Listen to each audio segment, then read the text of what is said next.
saudara, apa kabar Anda hari ini? Semoga selalu sehat dan jangan lupa ya untuk tetap mematuhi protokol kesehatan. Kembali lagi Melek Hukum ditemani sama saya Cynthia Rompas, dan di episode kali ini kita akan membahas terkait dengan Perpres yang masih hangat nih. Perpres nomor 7 tahun 2021, baru 2021 ini nih diteken oleh Presiden Joko Widodo. Sudah hadir bersama saya Profesor Edi Hiarie. Terima kasih sudah bersama kami di Melek Hukum, dan juga sudah ada Kepala BNPT Pak Boy Rafli Amar. Terima kasih melalui sambungan daring Pak Boy. Ya. Nah Pak Boy, ini kita langsung aja nih. Kalau sekarang kan perpresnya baru diteken oleh Presiden Joko Widodo. Perpresnya berlaku 7 Januari 2021 tentang Rencana Aksi Nasional Pencegahan dan Penanggulangan Ekstremisme berbasis kekerasan yang mengarah pada terorisme tahun 2020-2024 atau disingkat dengan RAN-PE. Ini tentangnya aja udah panjang Pak Boy. Boleh mungkin diperjelas seperti apa sih sebenarnya Perpres ini mengaturnya? Iya, terima kasih. Jadi Perpres nomor 7 tahun 2021 yang tentunya ini merupakan regulasi yang melengkapi dari peraturan perundang-undangan yang sudah ada terlebih dahulu tentang pemberantasan tindak pidana terorisme, yaitu Undang-Undang Nomor 5 Tahun 2018.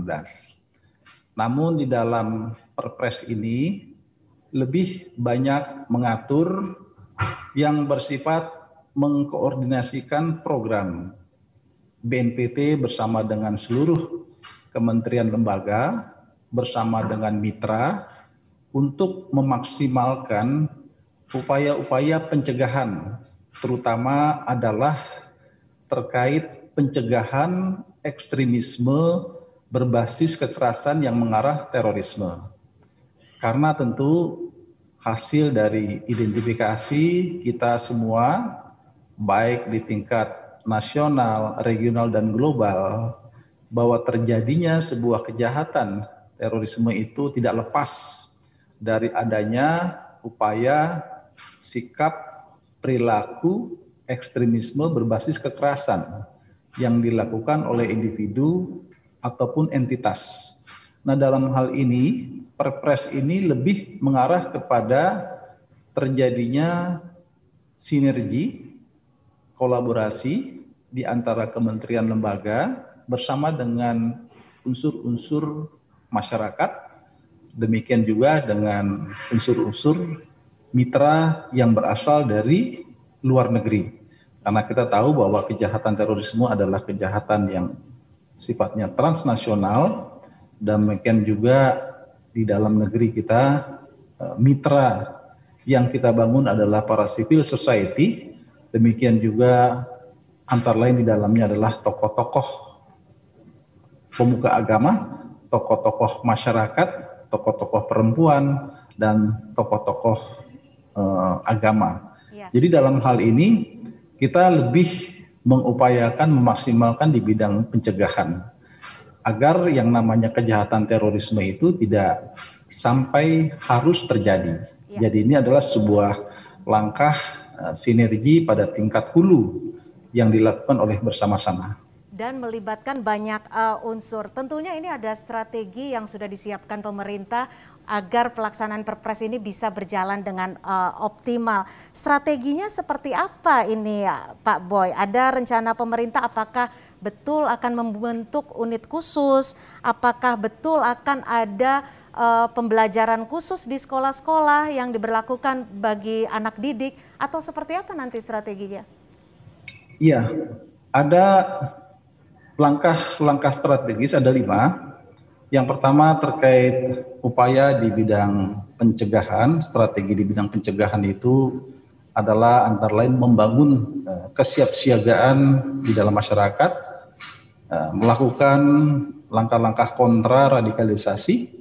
Yang ketiga adalah melakukan langkah-langkah deradikalisasi.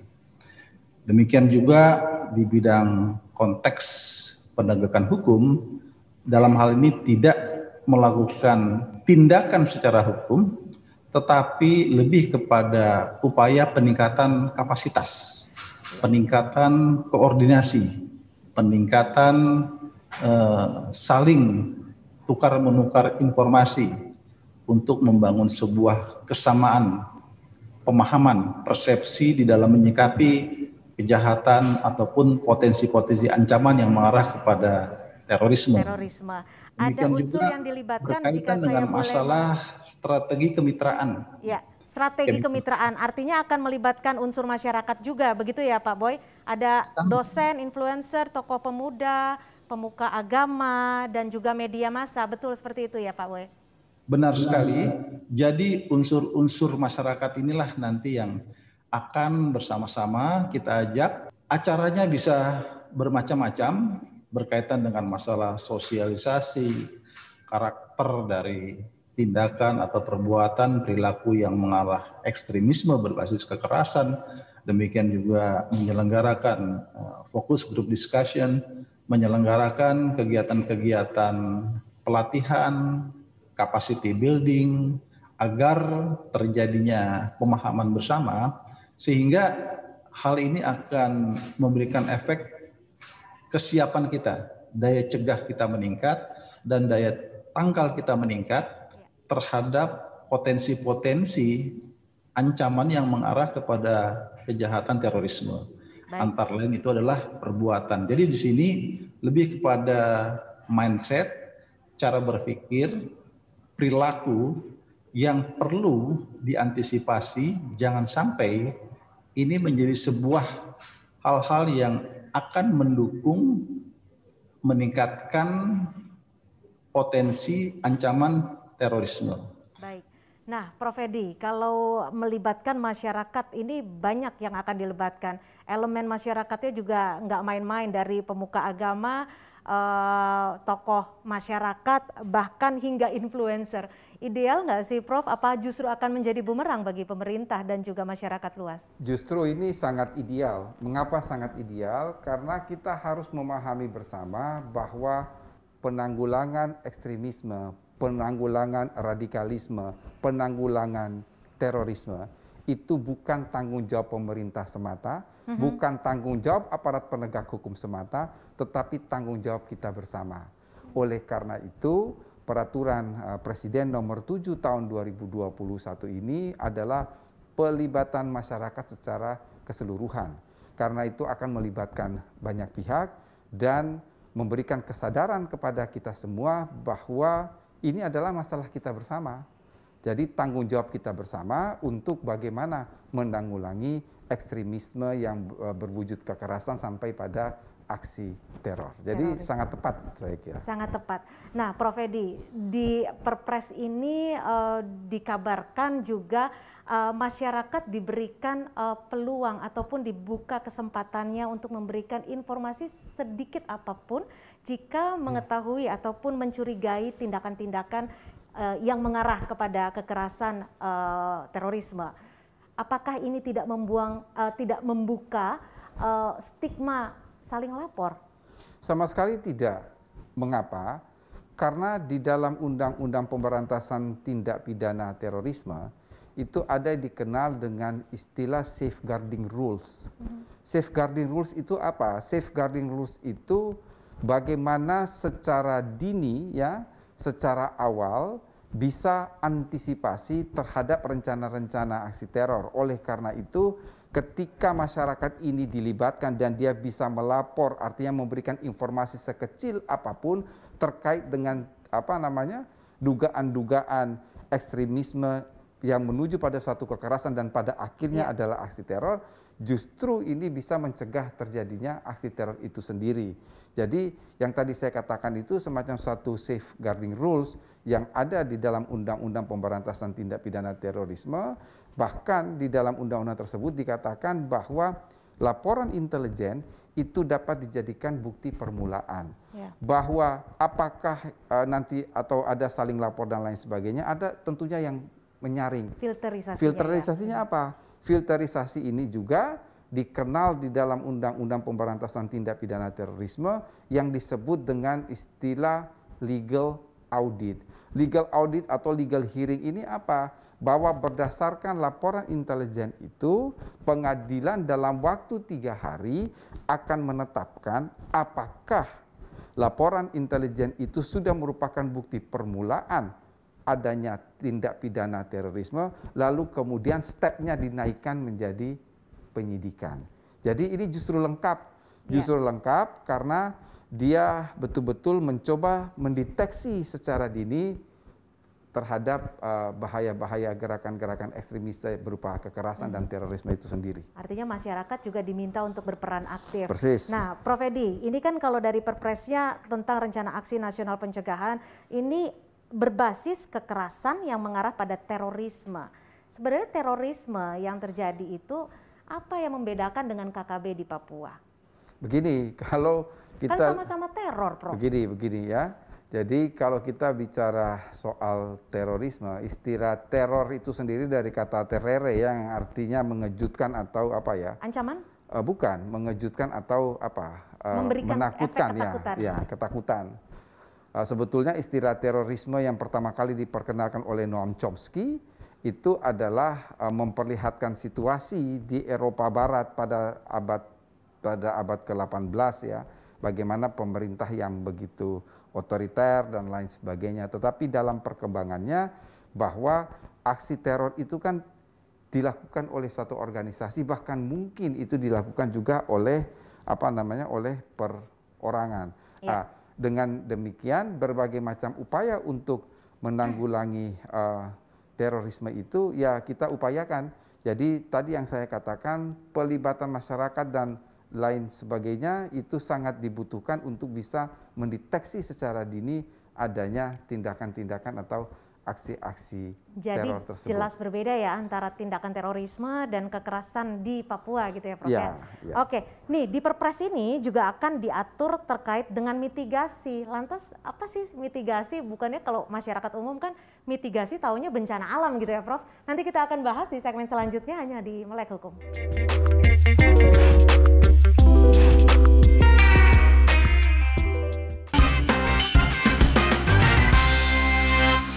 Ya, kembali lagi di Melek Hukum dan kita masih membahas terkait dengan Perpres nomor 7 tahun 2021. Ini Perpres ini juga mengatur soal mitigasi. Biasanya kalau kita dengar mitigasi itu lebih ke bencana alam supaya kita berhati-hati. Nah, Pak Boy mungkin bisa menjelaskan mitigasi seperti apa yang diharapkan oleh pemerintah terhadap masyarakat. Ya, mitigasi di sini adalah serangkaian tindakan pencegahan agar kejahatan terorisme itu tidak terjadi. Jadi upaya mitigasi ini diharapkan berhasil mengeliminasi potensi ancaman dan tindak pidana terorisme itu sendiri. Dengan langkah-langkah rencana aksi yang tertuang di dalam Perpres ini, diharapkan lebih memaksimalkan upaya mitigasi tersebut. Tentu dalam hal ini fokus terhadap sebuah kondisi, sebuah perilaku, tindakan apakah dilakukan oleh individu atau entitas yang mengarah dapat mendukung atau memberikan jalan terjadinya dampak kejahatan terorisme. Jadi di dalam hal ini pendekatannya bermacam-macam. Katakanlah kita berupaya agar tidak terjadi berkembangnya isu-isu yang menyangkut SARA dalam masyarakat. Iya. Karena kan katakanlah dalam isu agama misalnya. Jadi bisa jadi kalau ada pihak-pihak yang terus mendengung-dengungkan isu SARA, menyalahgunakan teks agama dan maaf istilahnya dengan mudahnya mengucapkan kata-kata yang mengkafirkan orang, bisa seperti itu. Ini kan bisa menimbulkan sebuah suasana kekerasan yang setidak-tidaknya dari aspek kata-kata yang bisa berdampak semangat permusuhan di kalangan masyarakat. Nah, oleh karena seperti ini di dalam rangka memoderasi beragama, antara lain kita juga tentu memberdayakan tokoh-tokoh agama kita agar di dalam menyampaikan narasi-narasi yang terkait dengan agama jangan sampai terjadi penyalahgunaan teks agama untuk kepentingan kelompok atau individu tertentu yang kemudian bisa melahirkan sebuah dorongan terjadinya semangat permusuhan dan kemudian bisa jadi kemudian menjadi mengarah kepada faktor terjadinya kejahatan terorisme dengan melakukan tindakan kekerasan. Apakah itu tindakan yang bersifat fisik ataupun yang bersifat non-fisik. Itu adalah contoh. Kemudian langkah-langkah mitigasi selanjutnya tentu negara kita ini kan negara berdasarkan Pancasila. Konstitusi negara kita jelas, Undang-Undang Dasar Negara Republik Indonesia 1945. Bentuk negara kita, Negara Kesatuan Republik Indonesia. Demikian juga semboyan kita Bhinneka Tunggal Ika. Betul. Negara yang sangat majemuk. Oleh karena itu ketika ada orang mengangkat narasi-narasi yang bertentangan, yang anti terhadap nilai-nilai kebangsaan itu, tentu tidak bisa kita biarkan. Karena ini bisa menjadi sebuah semangat permusuhan. Artinya kalau ada yang anti dengan konstitusi negara, anti dengan semangat bertoleransi, karena negara kita kan negara yang sangat menghormati nilai-nilai keberagaman, mengembangkan sikap hidup bertoleransi dalam kehidupan berbangsa dan bernegara. Kalau ada yang bersifat anti terhadap itu, ini harus diupayakan tidak boleh terjadi. Harus dicegah seperti itu ya. Karena sejatinya kan jati diri bangsa Indonesia di situ. Betul. Pak Boy, tadi yang kira-kira anti dengan nilai-nilai keberagaman, semangat bertoleransi, tentu harus diwaspadai karena itu bisa benih-benih terjadinya kekerasan yang sifatnya non fisik maupun kekerasan fisik dan bisa berujung pada sebuah aksi terorisme. Ya, Pak Boy, Anda tadi juga menyebutkan bahwa pemerintah akan melibatkan banyak unsur, masyarakat diminta berperan aktif, dan artinya peran aktif seperti apa yang diharapkan pemerintah untuk melakukan hal ini? Apakah ketahanan masyarakat bisa tercipta jika memang ini bisa dilakukan secara sempurna? Jadi aktif di sini adalah tentunya aktif secara bersama. Tadi Prof. Edi menyampaikan tidak hanya sekedar dari kalangan pemerintah atau instansi tertentu saja dalam penanggulangan terorisme ini, tetapi masyarakat sendiri tentunya harus memiliki semacam public awareness ya, kesadaran publik bahwa ancaman terorisme itu bisa terjadi kapan saja, di mana saja, dan menimpa siapa saja menjadi korban. Dan kejahatan terorisme itu bisa menempatkan masyarakat menjadi bagian dari pelaku. Karena tanpa disadari, proses perekrutan yang dilakukan oleh kelompok jaringan terorisme ini bisa menyasar kepada warga negara kita. Mungkin ada saudara kita, tetangga kita. Jadi siapa saja warga negara Indonesia ini berpotensi menjadi bagian korban kejahatan itu sendiri dan bagian yang terrekrut dalam kejahatan terorisme dan bahkan sebagai pelaku. Apakah sebagai supporter, sebagai pendukung. Oleh karena itu masyarakat harus kita bangunkan semangat kesadarannya, mengingatkan kepada masyarakat bahwa kondisi hal tersebut sangat mungkin terjadi. Dengan adanya tingkat kesadaran masyarakat yang baik, maka diharapkan semakin sempit ruang gerak dari kelompok-kelompok jaringan terorisme dalam penyampaian paham-paham yang mereka sampaikan. Termasuk tentu di sini adalah paham radikalisme intoleran dan radikal yang mengarah terorisme. Jadi kita sangat membutuhkan tingkat kesadaran masyarakat yang tinggi. Disitulah peran aktif masyarakat yang dimaksud ya. Di sini bukan artinya harus konotasinya masyarakat itu mengangkat senjata dan sebagainya. Tapi kita dengan mewaspadai adanya orang-orang kelompok tertentu yang menyampaikan narasi-narasi yang mengarah konten-konten yang sifatnya ekstremisme berbasis kekerasan atau radikal intoleran, maka kita harus waspada. Karena disitulah benih-benih dari sebuah soal waspada ini bagaimana Pak Boy? Karena kan kalau kita waspada, ketika waspada itu berlebihan, maka akan timbul kecurigaan. Ketika ada kecurigaan di lingkungan masyarakat ataupun di lingkungan sosial, maka akan terjadi kontraksi sosial. Ini bagaimana pemerintah bisa menyaring sejumlah masyarakat yang begitu besar, memantau hal ini agar tidak terjadi kontraksi sosial ini? Ya, di dalam aksi nasional ini kan juga melibatkan unsur-unsur pemerintah, baik itu di tingkat pusat, pemerintah daerah, ada unsur TNI dan Polri, unsur pimpinan kepala wilayah, kepala daerah, kan unsur-unsur pimpinan di sana akan berperan. Artinya tidaklah dengan mudah tiba-tiba masyarakat saling curiga dan sebagainya. Jadi tumbuh sikap saling curiga adalah bagus, tetapi kan harmoni kehidupan bermasyarakat itu adalah tentu akan menjadi hal yang dikelola oleh unsur-unsur pimpinan yang ada di daerah.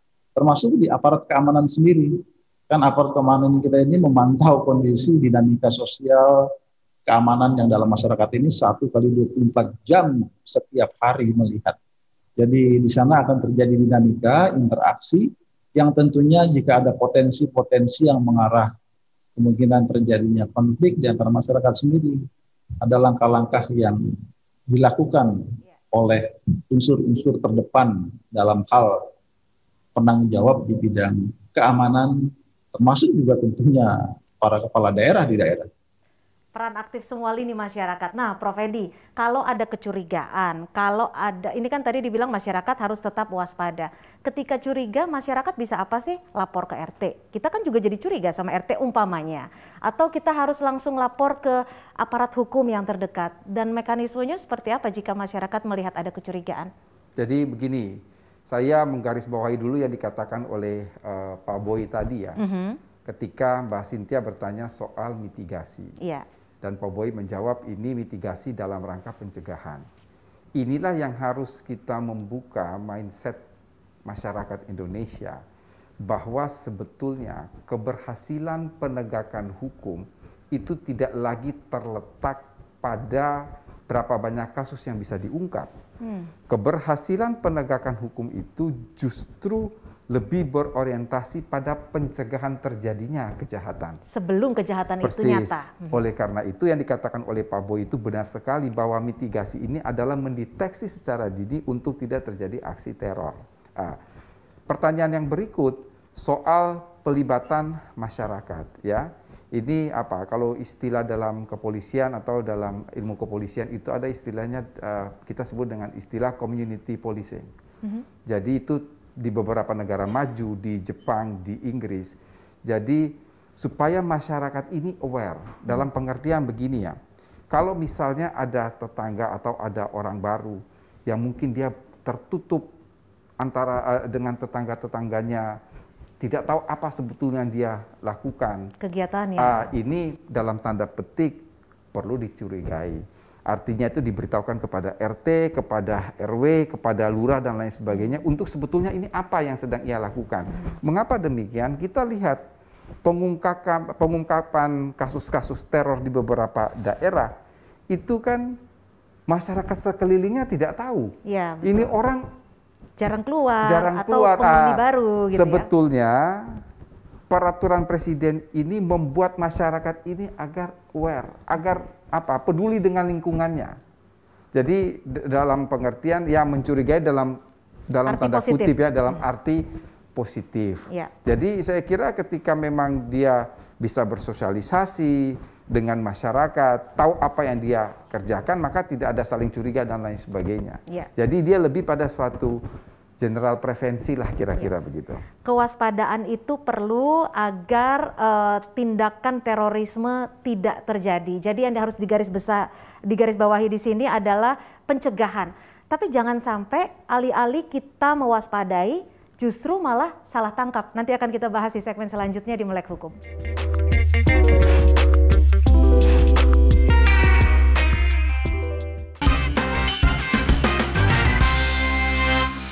Kewaspadaan itu penting, tapi jangan sampai kewaspadaan menimbulkan kecurigaan yang negatif sehingga masyarakat jadinya menuduh. Ini yang akan kita bahas di segmen ini. Langsung saja ke Pak Boy. Mungkin nggak dengan adanya Perpres ini masyarakat akan saling mencurigai antar sesama dan menjadikan seseorang yang seharusnya tidak melakukan apa-apa tetapi kegiatannya terindikasi mencurigai justru akan terjadi salah tangkap seperti yang terjadi tahun 2012 lalu. Ya, tentu hal tersebut sangat dimungkinkan ya terjadi dalam arti adanya semacam kecurigaan terhadap satu dengan yang lainnya. Tapi tentu dalam hari ini lagi-lagi di wilayah, di daerah ada unsur-unsur aparat keamanan yang akan mendeteksi dan kemudian juga memelihara hidup harmoni di antara masyarakat kita. Dalam hal ini, kecurigaan itu sangat dimungkinkan akan berbuah adanya informasi-informasi aktual yang ada dalam masyarakat.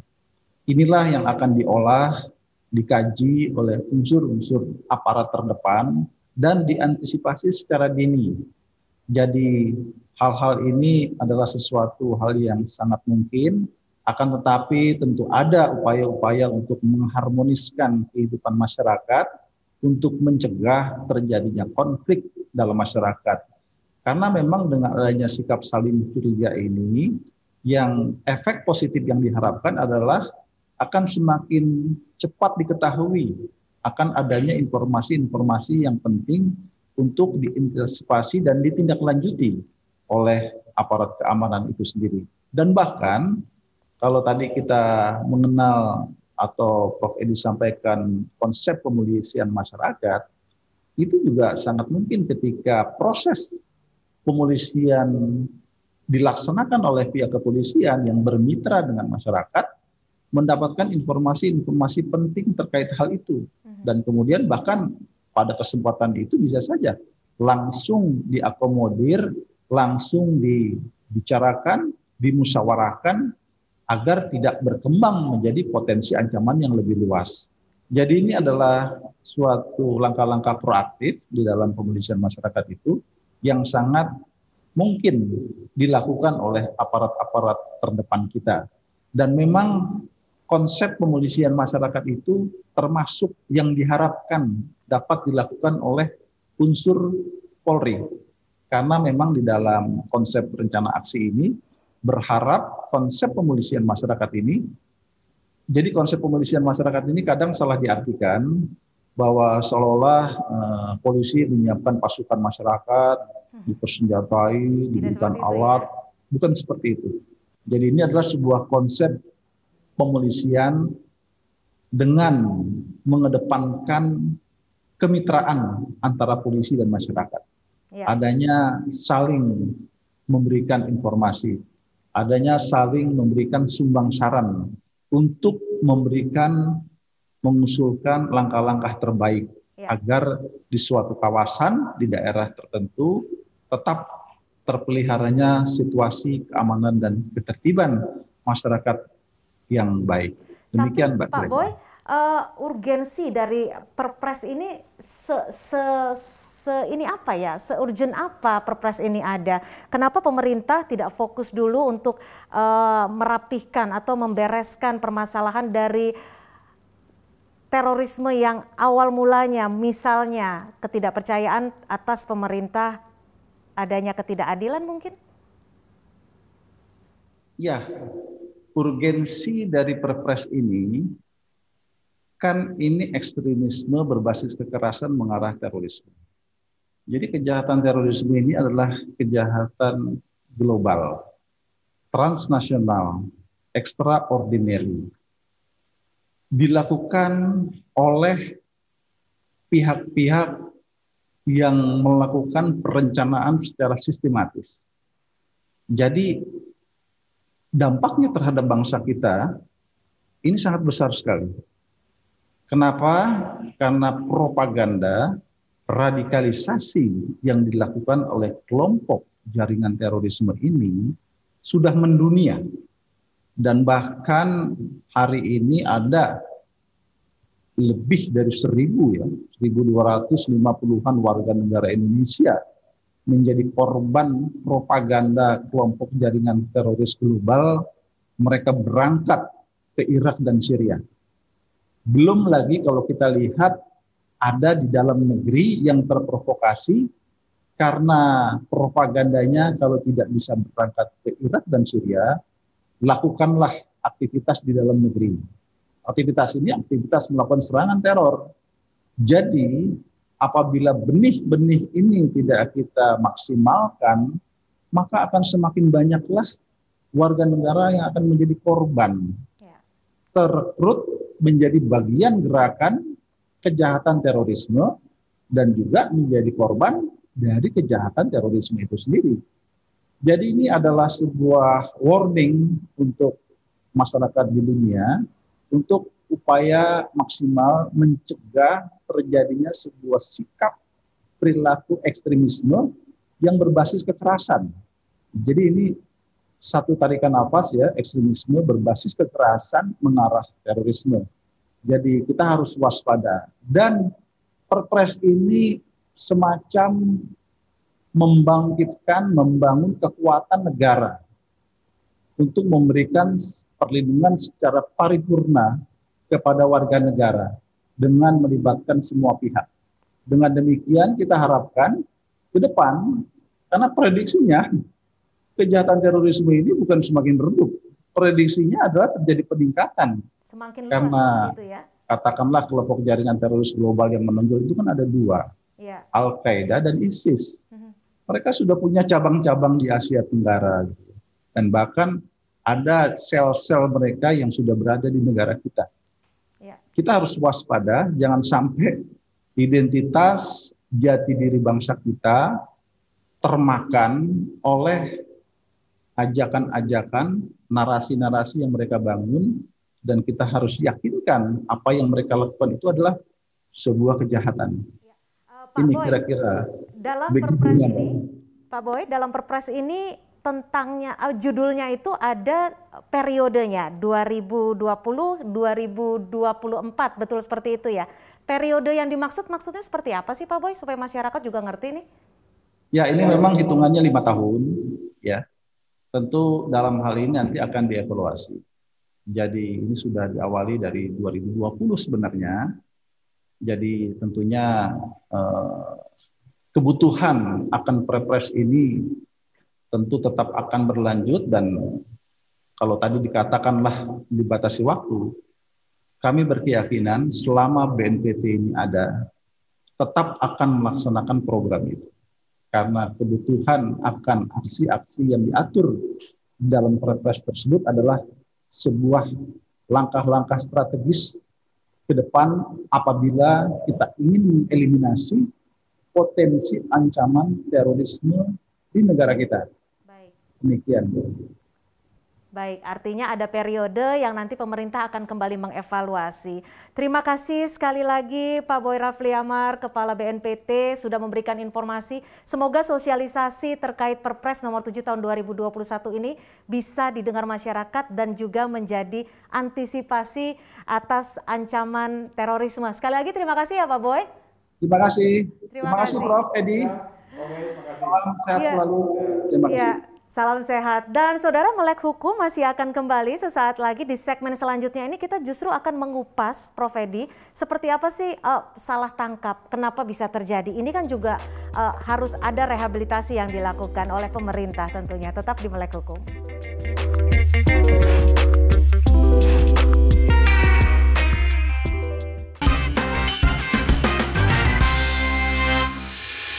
Kembali lagi di Melek Hukum, saya sekarang langsung mau membahas dan mengupas soal salah tangkap. Ini nggak cuma sekali dua kali loh Prof. Edi salah tangkap. Kalau tadi tahun 2012 kasus terorisme, tapi banyak kasus-kasus kecil, umpamanya pengamen yang ditangkap. Bahkan ada beberapa yang telah mendapatkan perlakuan tidak pantas atau dipukuli, ternyata bukan dia pelakunya. Ini bagaimana bisa terjadi? Saya bahas dua hal dulu nih. Ya. Kalau dalam konteks terorisme, jadi sebetulnya belum selesai tadi ketika saya berbicara mengenai safeguarding rules. Di dalam penjelasan Undang-Undang Pemberantasan Tindak Pidana Terorisme, itu ada dua istilah yang dikenal dengan istilah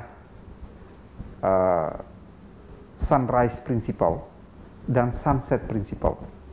Oleh karena itu kalau kita perhatikan dalam undang-undang, hanya dalam konteks undang-undang pemberantasan tindak pidana terorisme, seringkali kita dengar istilah terduga terorisme. Di tempat lain nggak ada. Nggak ada terduga narkotika, terduga korupsi, terduga cyber crime, nggak ada. Itu hanya ada dalam istilah terorisme. Terduga terorisme. Karena itu tadi, karena terorisme ini adalah kejahatan luar biasa yang sifatnya adalah transnasional, kemudian ini dia global. Oleh karena itu kan diperlukan suatu tindakan yang cepat. Tindakan yang luar biasa, ekstrem juga istilahnya. Ya, untuk menanggulangi begitu ada orang yang diduga, kemudian segera aparat bertindak. Ini yang disebut dengan istilah sunrise principle. Sunrise principle. Betul. Artinya apa? Orang yang diduga ini harus sesegera mungkin diproses. Oleh karena itu, jangka waktu penangkapan dalam undang-undang terorisme itu berbeda dengan yang lain.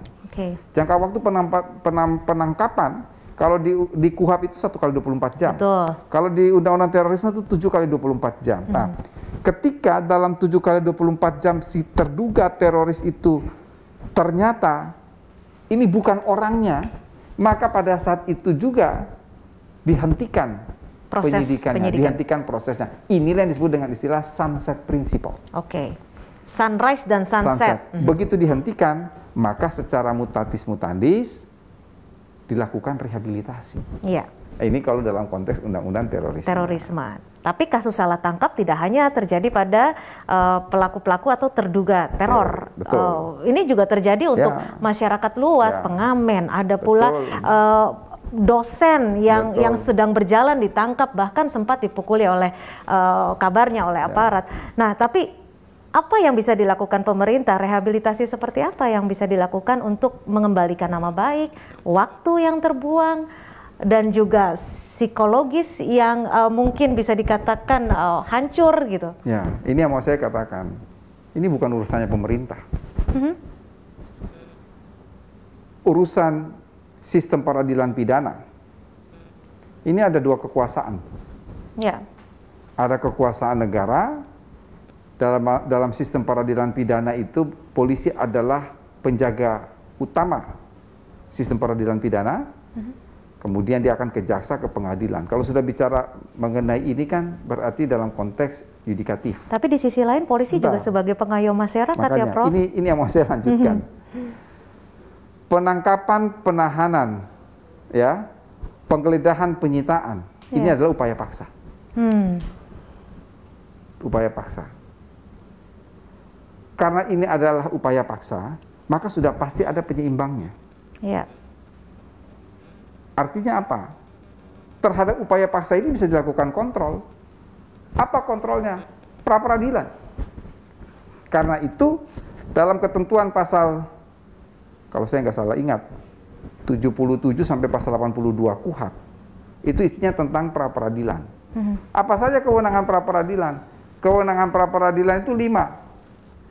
Mengenai sah tidaknya penangkapan, mengenai sah tidaknya penahanan, mengenai sah tidaknya penghentian penyidikan, mengenai sah tidaknya penghentian penuntutan, dan yang kelima yang ditanya nih, rehabilitasi dan gugatan ganti kerugian. Nah, jadi ketika misalnya ada seseorang yang sudah terlanjur ditangkap, bahkan mungkin ditahan, ternyata dia bukan pelakunya, maka lakukan gugatan pra-peradilan, lakukan rehabilitasi dan ganti kerugian. Ada mekanisme itu di KUHP. Ganti kerugian bisa dalam bentuk nominal uang. Uang. Jadi ganti rehabilitasi dan ganti kerugian itu misalnya nih ya, di dalam hukum pidana itu kan ganti kerugian hanya bersifat yang material. Ya. Jadi nggak bisa imaterial. Jadi misalnya nih ada orang salah tangkap, salah tahan misalnya.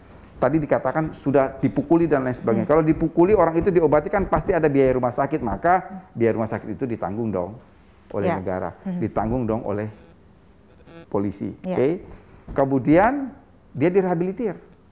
Harus diumumkan ini orang bukan pelakunya. Oke. Yang berikut apa lagi? Ya selain yang tadi saya katakan biaya pengobatan, biaya rumah sakit segala macam, ada ganti kerugian berupa uang. Itu Jadi, berupa uangnya, nominalnya juga ditentukan oleh ada si korban. batasan, ada artinya. batasan di dalam, saya lupa persis peraturan pemerintah, tapi itu sudah lama ya, dan itu sudah diperbaharui. Kalau saya tidak salah itu sekitar 5 sampai 10 juta, saya tidak ingat Tapi persis. secara mekanisme bisa mengajukan hal bisa. tersebut. Nah, tapi untuk soal penangkapan, yang pertama itu kan ada proses penangkapan. Sebenarnya seperti apa mekanisme proses penangkapan ini? Apakah memang betul diperlukan surat perintah? Ada juga yang tidak memerlukan surat perintah. Betul. Kalau kita kembali kepada pasal 17 KUHP, seseorang penangkapan dilakukan terhadap seseorang yang diduga keras melakukan suatu tindak pidana berdasarkan bukti permulaan yang cukup. Itu bunyi pasal 17-nya begitu, 17 KUHP ya. Yeah.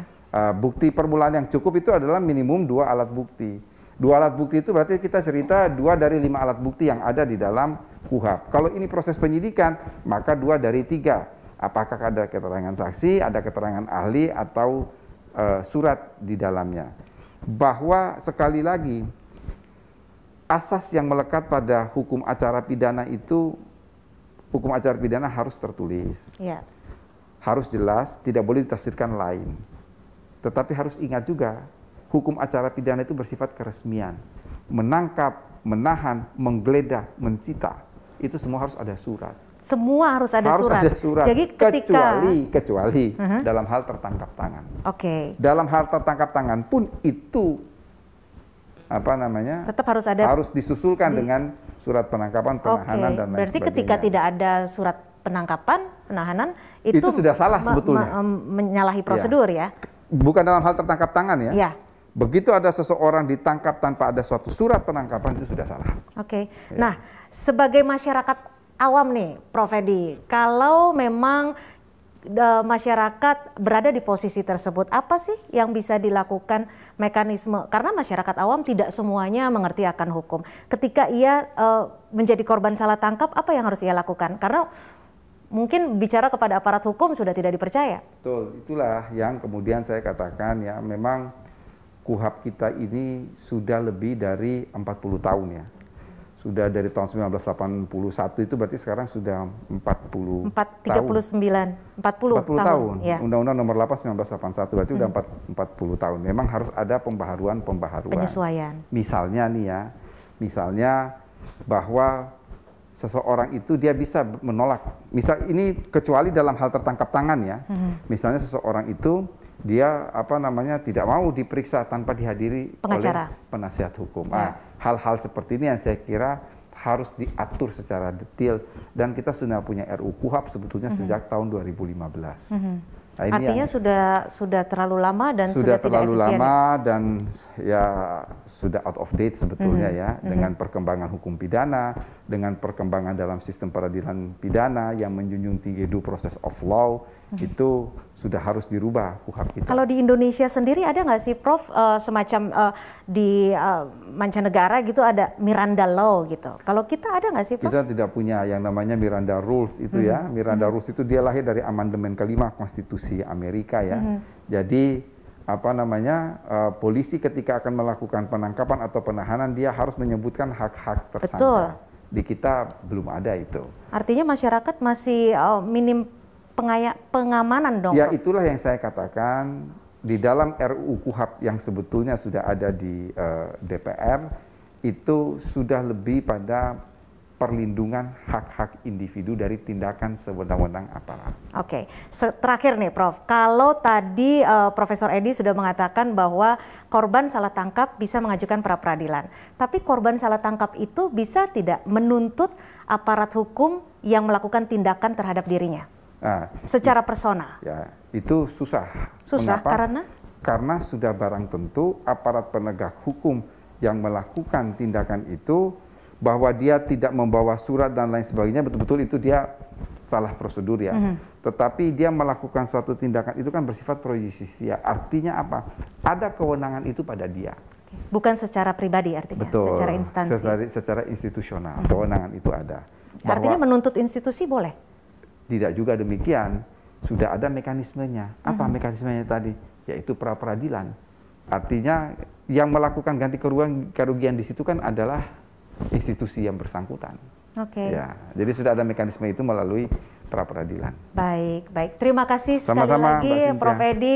Semoga informasi yang disampaikan Prof. Edi dan juga tadi sebelumnya sudah ada dari BNPT Pak Boy Rafli Amar bahwa memang kasus yang terjadi di Indonesia Perpres nomor 7 tahun 2021 ini bisa disosialisasikan dengan baik. Dan untuk kasus-kasus salah tangkap bisa diminimalisir ya Prof ya. Untuk masyarakat mungkin bisa membuka.